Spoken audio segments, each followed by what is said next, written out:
Chile y Bio Bio, la radio, presentan Tomás Mochiati, la entrevista. Buenas noches, ¿cómo está?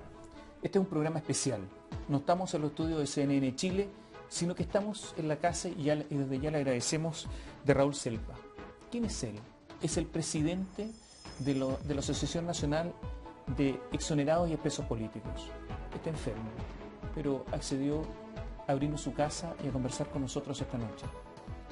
Él, hace muchos años, por ahí por 1998, fue el primero que dijo que había falsos exonerados políticos. No es una persona de derecha. No lo hizo con afán electoral porque no ha postulado a nada, sino simplemente por razones de conciencia, porque con los derechos humanos no se juega. Perteneció al Partido Socialista, ya no pertenece al Partido Socialista porque dice que él quería otro PS, no el que hay ahora. Con Raúl Selpa conversamos esta noche. ¿Cómo estás? Buenas noches. Buenas noches. La Contraloría acaba de decir recién, en un informe, en un dictamen, que hay 3.000 falsos exonerados políticos, que se han entregado 60 millones de dólares aproximadamente en pensiones que no corresponden. Esto es un gran escándalo y empiezan los disparos entre el gobierno, el oficialismo y la oposición y la concertación. Algunos han defendido esto, han dicho que bueno, había problemas de derechos humanos y que esto se justifica. Otros han dicho que bueno, que habrá que investigar otros casos, pero que esto es así, que fueron engañados. ¿Cuál es la verdad de todo esto? ¿Por qué usted demoró tanto en ser escuchado? Bueno, demoramos tanto en ser escuchados por lo que planteábamos. Nosotros planteábamos una crítica frontal a lo que era una política de derechos humanos levantada por el Estado de Chile a partir de 1990, que lo único que hacía era reivindicar la democracia y los acuerdos, donde los derechos humanos eran un instrumento negociador.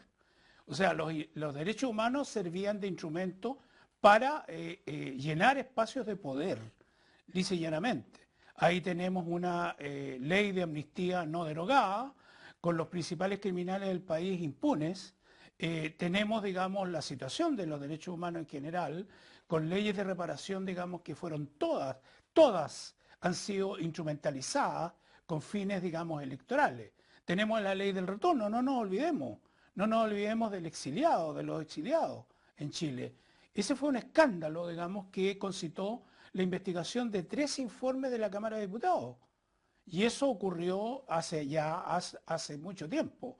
Después tenemos el caso de los presos políticos torturados, donde se usó el beneficio de educación superior para fines, digamos, de generar lucros inconcebibles en universidades donde participaron activamente en sus directorios y en sus equipos docentes destacados miembros de la concertación. O sea, lo que usted dice es que el tema de los derechos humanos, el tema de los exonerados, de los torturados, de los presos políticos, se usó políticamente como una moneda de cambio para llegar a acuerdos en la transición, en primer lugar, y en segundo lugar para lucrar. Así es.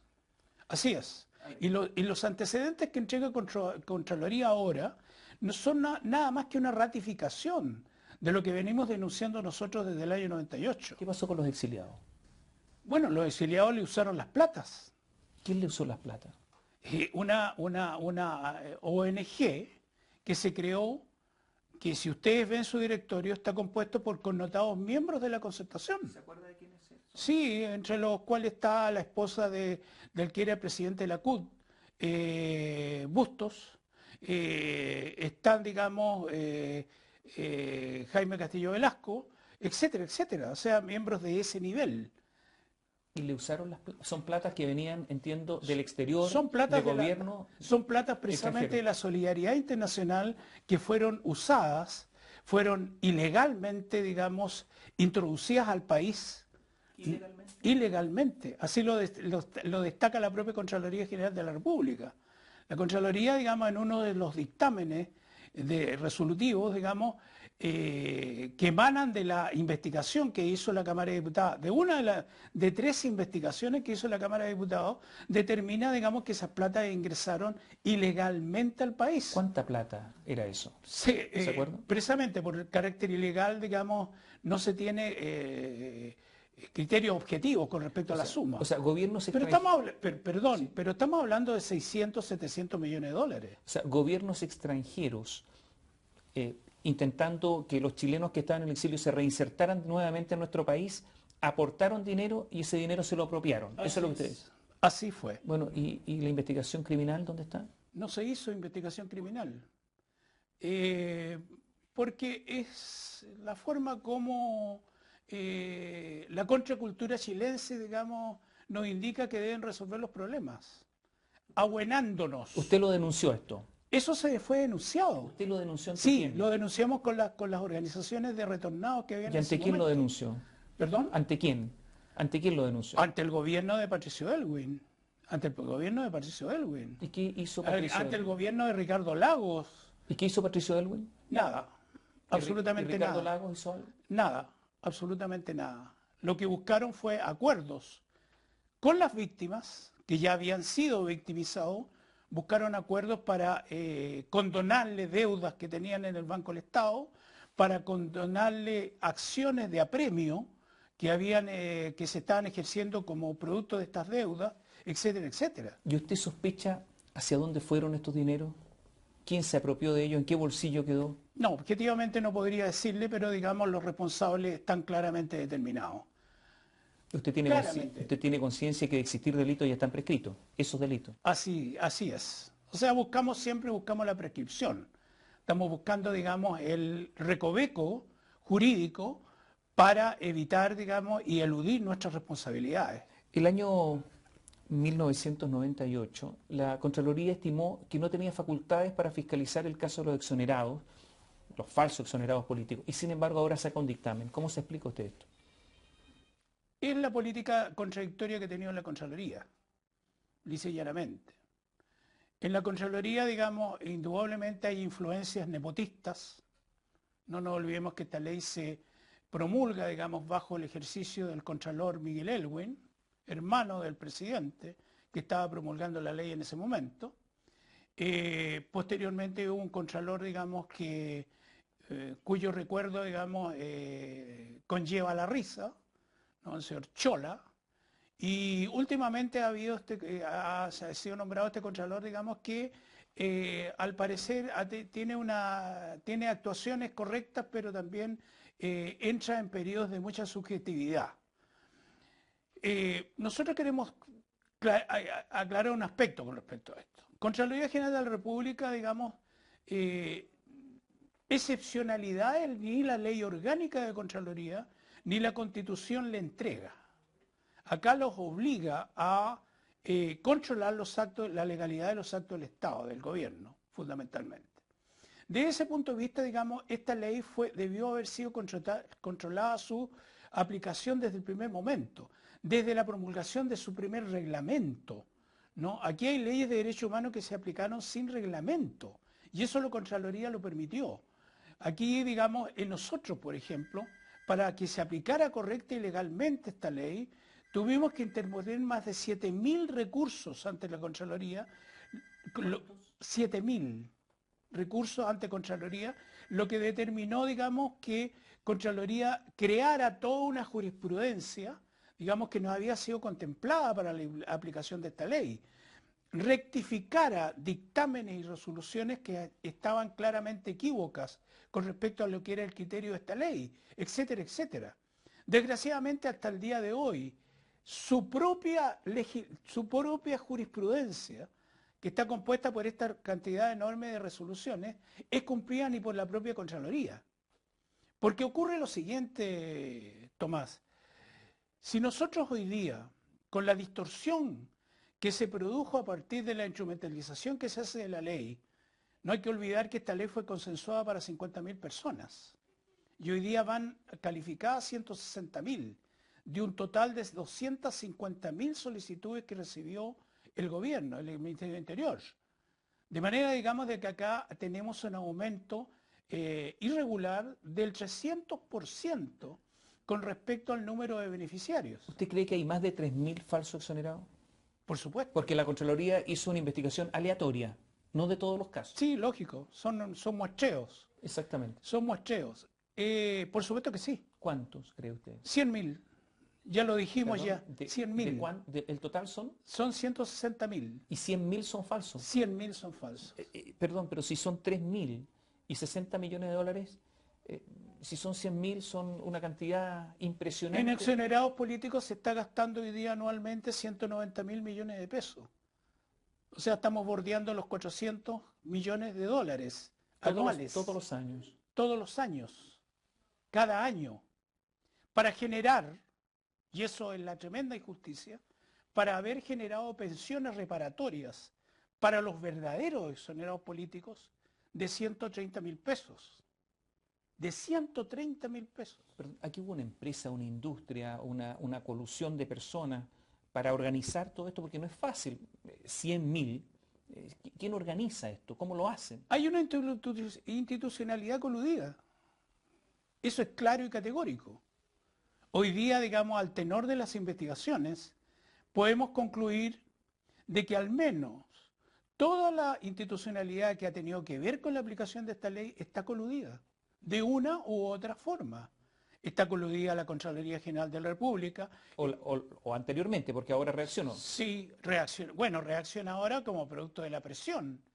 No nos olvidemos que esta presión, en términos, digamos, de efectividad, empieza a producir fruto a partir del año 2010, ¿no? Cuando se produce un cambio de gobierno. Y están coludidos políticos, partidos, gobierno. Exactamente. Hagamos un alto, le dejo la pregunta planteada. Sí. ¿Quiénes, qué políticos están coludidos? Volvemos en un instante. Que le agradecemos que nos haya recibido esta noche. Es el presidente de la Asociación Nacional de Exonerados y Expresos Políticos. La pregunta quedó pendiente. ¿Quiénes son los políticos responsables de todo esto? ¿Quiénes son los que avalaron todo esto, los falsos exonerados? Primero, digamos, la estructura de poder que se genera a partir, digamos, del periodo de transición, a partir del año 90. Volvemos a repetir, o sea, los derechos humanos son una herramienta sustancial de negociación para acomodar las cuotas de poder. Pero hay políticos con nombre y apellido. ¿Quiénes son? Básicamente los que se arrogaron el cartel de defensores de derechos humanos, que no hicieron nada, al final del cuento no hicieron nada por los derechos humanos. ¿Pero quiénes son los que avalaban todo esto, los que le ponían la firma para que haya falsos exonerados políticos? Bueno, la ley le entrega facultades exclusivas y excluyentes al presidente de la República. El presidente de la República delegó, pero la Contraloría dice por ahí, uno de los 7.000 dictámenes, que si bien es cierto delega, pero no prescinde de su responsabilidad legal, ¿no? No nos olvidemos que cuando estamos hablando de derechos humanos estamos hablando además de las responsabilidades legales. Pero leo algunos nombres. Están en el informe de la Contraloría. Sí. Senadora del PS Isabel Allende, 1.190 certificados. En la lista también está Sergio Ojeda, 684 casos. Sí. Carlos Jarpa, del Partido Radical, 610 casos. Enrique Jaramillo, del PPD, 452 casos. Jaime Gazmuri, el ex senador del PS, 348 casos. Jaime Naranjo, ex senador del PS, 274 casos, etcétera, etcétera. Ellos son, entre otros. Entre otros. Entre otros. Si queremos buscar la cifra objetiva, vámonos a los distritos electorales, pues. Vamos a los distritos electorales y revisemos, digamos, la cantidad de exonerados políticos calificados por distrito electoral. Vemos, digamos, los parlamentarios que pertenecen a esos distritos y vamos a las carpetas y a los archivos y vemos si esos parlamentarios entregaron certificados avalando condición de exonerados políticos a esos falsos exonerados. ¿Cree que estos parlamentarios tenían conciencia de todo esto o fueron engañados por sus asesores? No, tenían absoluta conciencia. O sea, deberían ir presos. Legalmente, Deberían ir presos. o sea, en un estado moral, debieran ir presos. Lisa y llanamente. ¿Hay parlamentarios de derecha involucrados? Me imagino que también. Me imagino que también, pero como le digo, las investigaciones han sido selectivas. No tenemos un panorama general de la situación, pero también deben haber parlamentarios de derecha. ¿Cuándo se dio cuenta usted de esto? ¿Cuál fue el primer caso que le llamó la atención y empezó usted a investigar? El primer caso que me llama la atención, el primer hecho que me llama la atención en la modificación de la ley el año 98. Estamos en periodo preelectoral. La Concertación había enfrentado una de sus primeras elecciones y había perdido 1 millón de votos. Y me llama la atención, digamos, que se presente un proyecto modificatorio de esta ley de exonerados políticos. Si bien es cierto, era una necesidad porque la ley original, las leyes en general han sido muy malas, muy mal hechas. Primero, digamos, contravienen los tratados internacionales de Chile con respecto a derechos humanos, eso es claro y categórico. Así lo ha determinado la propia Corte Suprema. La Corte Suprema le asigna a estas leyes un mero carácter asistencial, jamás carácter reparatorio y absolutamente violatorias del derecho internacional que obliga al país. Ese fue el primer hecho. Y posteriormente ratifica esta sospecha la forma como se empieza a operar. Se cambia absolutamente a la estructura, digamos, que manejaba la calificación en el Ministerio de Interior. Se saca al jefe anterior, el cual era muy criticado precisamente por la estrictez que tenía en la calificación, y se nombra a un señor Humberto Lago, uno que es famoso porque se autodeclaró experto en sectas.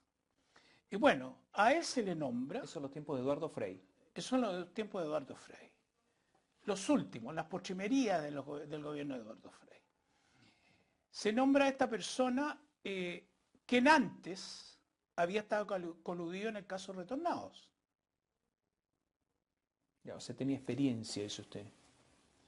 Por lo menos ese tipo de experiencia. Por lo menos algún manejo tenía de leyes de derechos humanos, de cómo sacarles lucro, de cómo tener lucro de leyes de derechos humanos. Algo, digamos, que impensable, ¿no? Y eso no, digamos, indudablemente es una base de sustentación para lo que posteriormente empieza a ser un procedimiento habitual. ¿Cuál es, digamos, por ejemplo, cómo se operaba? Una forma estándar de operación.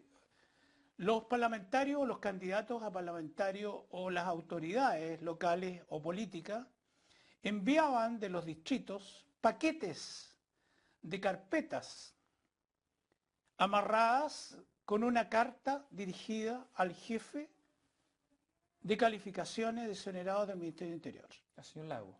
Al señor Lago. Bastaba ese aval para que demarcara, digamos, el ámbito de interés que había en la persona que avalaba. En estos, en los Isabel Allende, en los Sergio Ojeda, digamos, en todo esto, que no son, como decíamos, no son solamente estos que aparecen hoy día nombrados en el ranking de Contraloría, sino que yo diría que son casi todos hicieron uso de esta ley para fines electorales. Y, digamos, después, al poco tiempo, a los 6 meses, se transforma en un hábito. Y es cuestión de verlo. ¿Y todo el mundo lo sabía esto? Todo el mundo lo sabía. El presidente lo sabía, el ministro lo sabía, todos lo sabían. El presidente lo sabía, digamos, por los efectos, por el lucro electoral que le estaba produciendo el fenómeno, y también por nuestras denuncias. Nos queda poco tiempo. Hagamos un alto. Le voy a preguntar por las becas Valech, porque esa es otra arista, Sí. ahora en materia educacional, porque se intentaba que se insertaran educacionalmente y algo pasó. Volvemos en un instante. Estamos con Raúl Selpa y la pregunta quedó pendiente. ¿Qué pasó con las becas Valech? ¿Qué se intentaba hacer? Se intentaba hacer que pudieran estudiar, insertarse, ¿no? O sea, el beneficio, digamos, el objetivo del beneficio es ese. De buscar, digamos, Que los exonerados se insertaran. que la persona, que el preso político y torturado se insertara en la sociedad. A pesar de la edad, a pesar, digamos, por último, digamos, insertarse socialmente. ¿Y qué pasó? El beneficio fue usado increíblemente. O sea, cuando hablábamos delante de colusión, este es un ejemplo de colusión. Aquí se colude el vicepresidente de la Fundación Pinochet, dueño de una universidad, de la Universidad UNIAC, se colude con autoridades políticas y administrativas del Estado para reformar una universidad reconocidamente de derecha, de ultraderecha, transformarla y cambiarle la cara y la imagen y transformarla en una universidad, entre comillas, progresista. ¿Cómo se logra esto? Se introduce al directorio de la universidad connotados políticos chilenos. Doña Mariana Elwin, ex ministra de Educación y hija de un expresidente, el señor Chausson, además de miembro de la colectividad judía, importante político del PPD, y un señor Farcas, un señor que había sido ya destituido del Ministerio del Trabajo por malos manejos con los fondos CENSE. Farcas, hombre de Guido Girardi. Farcas, bueno, claro, compadre de Girardi, y que ahora creo que va de candidato a parlamentario por Conchalí, o sea, la desfachatez ya llega, digamos, a niveles increíbles. Se logra remozar la cara de esta vetusta universidad, se cambia a su cuerpo docente, se introducen a connotados hombres de izquierda como doña Patricia Pólicer, asesora periodística de don Ricardo Lago, ¿no? Y figuras de ese nivel. Y cuando ya tenemos la cara absolutamente remaquillada, se procede, digamos, a crear cursos para esta gente, para estos expresos políticos y torturados, cuyo costo era de 8 millones de pesos. 8 millones de pesos. Y se empiezan, digamos, a asignar becas a través del Ministerio del Interior en una absoluta concomitancia entre la Universidad UNIAC y el Ministerio de Educación. ¿Cuánta plata se invirtió en esto? Aquí se perdieron hasta el recuento que tenía Contraloría, porque a Contraloría le falta hacer la auditoría de este escándalo. La auditoría de los exonerados la acabamos de conocer. Ahora falta la auditoría del escándalo de las becas Valech. Pero hasta dónde se llegó a 29.000 millones de pesos que obtuvo ilegalmente la Universidad UNIAC. 30 millones de dólares, aproximadamente. Así es. Estamos terminando. ¿Usted es un hombre de izquierda? Toda mi vida he sido de izquierda. ¿Pertenece a algún partido político? En este momento no. ¿Perteneció a algún partido político? Sí. ¿A qué partido? Al Partido Socialista. ¿Desde cuándo? Desde el año 64. ¿Y se fue cuándo? Cuando dejó de ser socialista el partido. ¿Cuándo? El año 80. Ahí se fue. Cuando se empezaron a renovar. Cuando empezaron a ser neoliberales. Cuando decidieron que el poder era más importante que la revolución y el pueblo. En ese momento. Gracias por estar con nosotros esta noche.